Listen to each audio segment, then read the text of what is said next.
ఉల్లి ధరకు వస్తే దేశవ్యాప్తంగా ఒక రకమైనటువంటి ధరలుంటే మన రాష్ట్రానికి వచ్చినప్పటికీ కేజీ 4 రూపాయల నుంచి 5 రూపాయలకు పడిపోయింది. కొనేటువంటి పరిస్థితి లేదు. పాపం ఉల్లి రైతులు కంటికి కడివిడి ఏడుస్తున్నారు.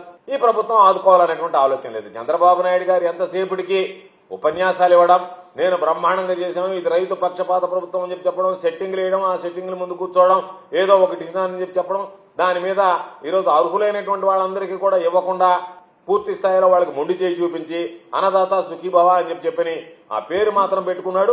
కొంతమందికి ఇచ్చాడు, కొంతమందికి ఇవ్వలేదు. దానిలో రకరకాలుగా నువ్వు ప్రకటించినటువంటి జాబితాలో ఉన్నటువంటి వాళ్ళ ఖాతాలో జమ కాలేదు. వాటిల గురించి పట్టించుకునేటువంటి పరిస్థితులు లేరు. ఈరోజు పాపం ఉల్లి రైతులైతే కర్నూలు జిల్లాలో లబో దిబోమని కొట్టుకునేటువంటి పరిస్థితి. చంద్రబాబు నాయుడు కళ్ళకి ఇవేమీ కనిపించేటువంటి స్థితిలో లేరు. కనీసం కలెక్టర్లకు ఆదేశాలు ఇస్తాడా? వ్యవసాయ శాఖ అధికారులు ఉన్నారా?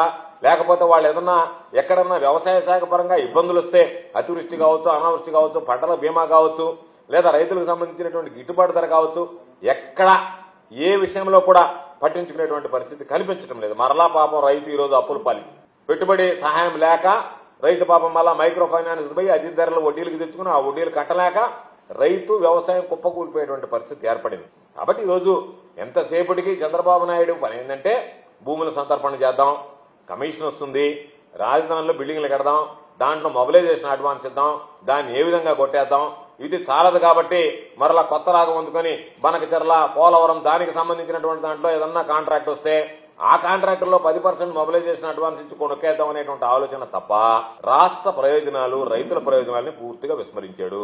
నిద్ర లేస్తే పిఆర్ పనులు చేసుకోవడం, ఆ పనుల్లో ఉండడం తప్ప ఎక్కడ కూడా నేను పబ్లిక్ రిలేషన్స్ మెయింటైన్ చేసేటువంటి వాడిని తప్ప పబ్లిక్ కన్సర్న్ నాకు లేదనేటువంటి విధంగా ఈరోజు చంద్రబాబు నాయుడు ప్రభుత్వం పనిచేస్తుంది. అదేవిధంగా వ్యవసాయం చూస్తే గతంలోనే శుద్ధదండగా అన్నాడు. ఈరోజు వ్యవసాయం వద్దు, మీరు రైతులపై ఎడన గోదాట్లో దూకండి, నాకు పట్టదు రైతులకు సంబంధించినటువంటి విషయాల్లో అన్నట్టుగా ఈరోజు చంద్రబాబు నాయుడు ప్రవర్తించడం అనేటువంటిది సరైనటువంటి పద్ధతి కాదు.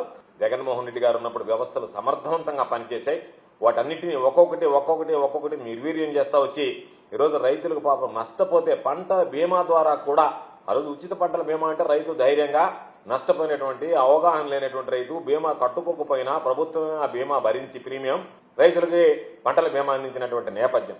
వాటన్నిటినీ పక్కన పెట్టి అవి ఏవి కూడా పట్టించుకోకుండా ఈరోజు కేవలం మొక్కుబడిగా నేనేదో రైతులకు చేశానని చెప్పి ఉపన్యాసాలు ఇవ్వడం తప్ప రైతులను ఆదుకునేటువంటి పరిస్థితి లేదు.